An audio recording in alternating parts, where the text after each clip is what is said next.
अस्सलाम वालेकुम। ये आपके सामने जो पीसीबी पड़ी है ये इंडोर की पीसीबी है। ये पेल में, डॉलर्स में, कैनवर्ड में और काफ़ी कंपनियां ये इस्तेमाल करती हैं।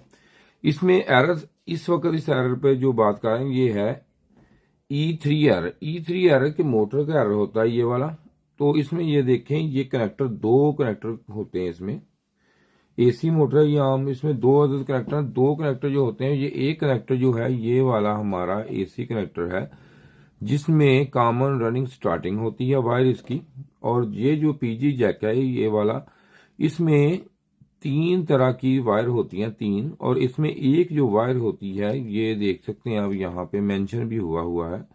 एक जो वायर है ये हमारी वीसीसी है 5 वोल्ट की, दूसरी ग्राउंड है, और तीसरी जो है ये हमारी जो वायर होती है ये हमारी, इसमें हॉल सेंसर लगा होता है एक, जो कि इसको बार बार मैग्नेट से पल्स देता है, जनरेट करता है, जो इसको माइक्रो प्रोसेसर को ये सिग्नल देता है कि मोटर हमारी चल रही है। अगर किसी वजह से इसमें जो पीजी जैक में यहाँ पे मेरी मोटरों की पूरी डिटेल वीडियो पड़ी है वो आप जाके देख सकते हैं उस पर। और उस पर मैंने ये पूरी वजाहत से मेंशन किया हुआ कि इसको चेक कैसे करना है, क्या है, वो आप देख सकते हैं। इस वक्त अगर बनाएंगे वीडियो लंबी हो जाएगी। तो इसमें अगर आपने इसमें एरर, मोटर का एरर आ रहा, तो मोटर अगर आपकी स्पीड पे पूरी ऊपर है, चल रही है, ओके है, तो आप इसका पीजी जैक चेक कर सकते हैं कि इस पे 5 वोल्ट और इसमें सिग्नल आ रहे हैं या नहीं। एक चीज, दूसरी में अगर ये मोटर चल ही नहीं रही तो फिर आप इसको जो देख सकते हैं यहाँ से इसका मुकम्मल तो ये देखें जी, यहाँ से इसका जो डिटेल इसके देख सकते हैं कि यहाँ से किस वजह से, कहाँ से इसमें वोल्टेज जो नहीं आ रहे। और ये देखें, ये एक आईसी लगा हुआ है यहाँ पे, कपलर आईसी है ये वाला। ये यहाँ से ये देखें 220 इसमें इन हो रही है और यहाँ से आउट हो रही है। तो जहाँ से जहाँ आउट हो रही है उसको स्विचिंग, आप इसको जो है उसको आपस में, दोनों ये वायरों को आपस में, ये दो इसकी लेग हैं, इसको जोड़ेंगे तो मोटर इसकी ऑन हो जाएगी। अगर इस तरह मोटर ऑन हो रही है तो ये आपका आईसी जो है 32 23 है, 34, कोई भी, किसी भी, कोई भी आ सकता है इसमें, तो वो आप चेंज कर सकते हैं। तो इसमें जो लगा हुआ है इसका नंबर मैं आपको बताता हूं कि इसमें कौन सा लगा हुआ है ये।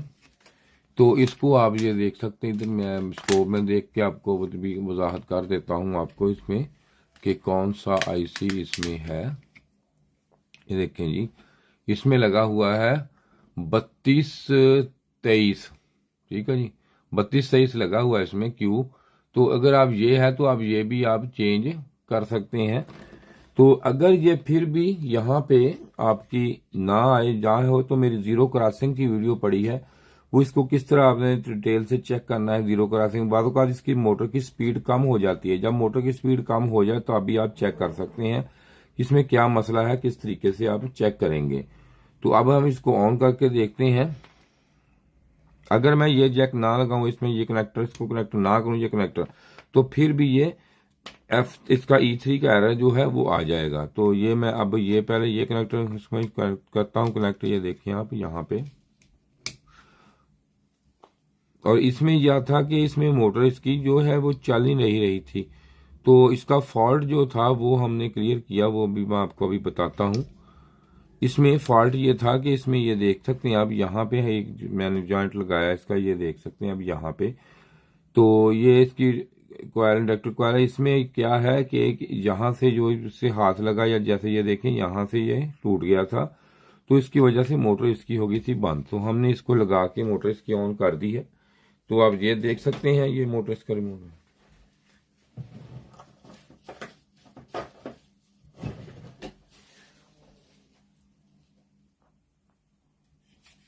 तो ये इसमें ऑन हो चुकी है। अब इसका मोटर, हम इसको ऑन करते हैं मोटर इसमें, तो देखते हैं कि इसमें मोटर ऑन होती है या नहीं। तो ये ऑन हमने कर दिया, ये देख सकते हैं आप इसमें, ये मोटर इसकी है, देखने चल सकती, काफी स्पीड है इसकी, लेकिन ये आपको कम दिखाई दे रही होगी कैमरे में।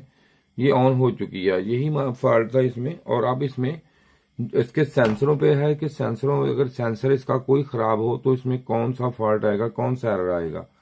तो इसमें ये देखें, ये हमारा जो है कॉयल टेम्परेचर सेंसर है जो कॉयल के साथ लगता है, इसलिए इसे कॉयल टेम्परेचर कहते हैं। और ये रूम का टेम्परेचर इसे बताता है जब ये ऑटो होता है या ऑन ऑफ होता है, तो इसमें इसके फॉल्टी में कौन सा एरर इसमें आएगा, दोनों हम चेक कर सकते हैं। इसको चेक करने का बड़ा आपके पास आसान तरीका होता है कि आप ये देखिए, इसको करता हूं मैं ऑफ, ये ऑफ कर दिया। अब इसको हम निकाल देंगे तो इसमें जो एरर इसका एरर होगा वो शो हो जाएगा। ये देखें, ये मैंने निकाला कौन सा, ये मैंने निकाल दिया है रूम टेम्परेचर सेंसर। निकालेंगे तो एक चीज ये देखें, यहाँ पे हम जैसे ही इसको लगाते हैं तो ये मैं ऑन करूंगा, इससे ये ऑन किया तो E4, ये देखें E4 का एरर जो है वो हमें रूम टेम्परेचर सेंसर का E4 एरर शुरू हो गया है। E4 ठीक है जी, E4 एरर जो है वो इसका E4 का एरर आ गया है। तो अब हम इसे लगाएंगे। और एक चीज ये होती है कि अगर इसमें कभी भी आपका ये सेंसर का एरर आता है तो फौरन आता है, ये नहीं कि अगर मोटर का एरर हो तो कुछ देर बाद आएगा, E4 का एरर फौरन आ जाएगा। तो इस सेंसर का एरर, तो ये देखें ये मैंने कर दिया अब ऑफ इसे। तो ऑफ करने के बाद इसको मैं लगाता हूं इधर, तो अब मैं निकालता हूं जी इसका, ये देखें कॉयल टेम्परेचर सेंसर, इसका कॉयल टेम्परेचर सेंसर निकालता हूं। तो इसमें अब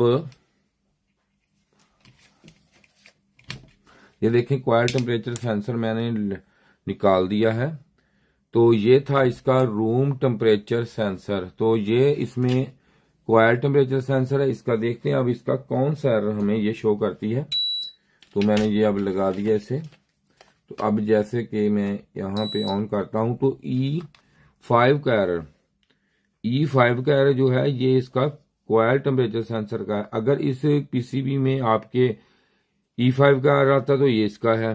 तो अगर इसमें ये अगर दूसरी पीसीबी इलेक्ट्रॉन वगैरह की हो तो उसमें E5 का एरर कम्युनिकेशन एरर होता है। तो इसमें कम्युनिकेशन जो एरर है E1 एरर इसमें कम्युनिकेशन का, इसमें E5 एरर जो है इसका सेंसर का है, ये जो लगा हुआ है हमारा कॉयल टेम्परेचर सेंसर।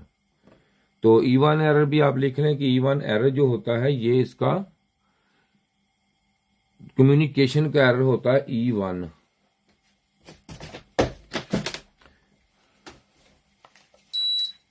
तो ये आपने देख लिया है कि E1 जो एरर मैंने आपको बता दिया कि इसका, ये मैंने अब ऑफ कर दिया इसको। तो अब मैं इसका ये सेंसर इसका लगा देता हूं। तो अब आपको समझ आ गई होगी कि हमने इस पे जो आज काम किया है वो कौन कौन सी पीस की एरर पे काम किया है। इसमें एरर हमारा था, मैंने आपको ये बताया इसमें कि E1 का जो एरर है इस पीसीबी में आए तो इसका आपने कम्युनिकेशन चेक करनी। E1 का एरर वो हमेशा आउटडोर में ज्यादा फॉल्ट आता है। और उसके बाद E4 का जो एरर है ये रूम टेम्परेचर सेंसर का एरर है। और E5 का जो एरर है वो इसका कॉयल टेम्परेचर सेंसर जो कॉयल का बताता है इसका है। तो शुक्रिया जी, वीडियो देखने का आपका बहुत शुक्रिया। अगर किसी ने ट्रेनिंग लेनी हो तो ये नंबर है मेरा, और अगर काम करवाना हो तब भी। तो इसके साथ ही शुक्रिया जी, वीडियो देखने का आपका बहुत शुक्रिया। खुदा हाफिज।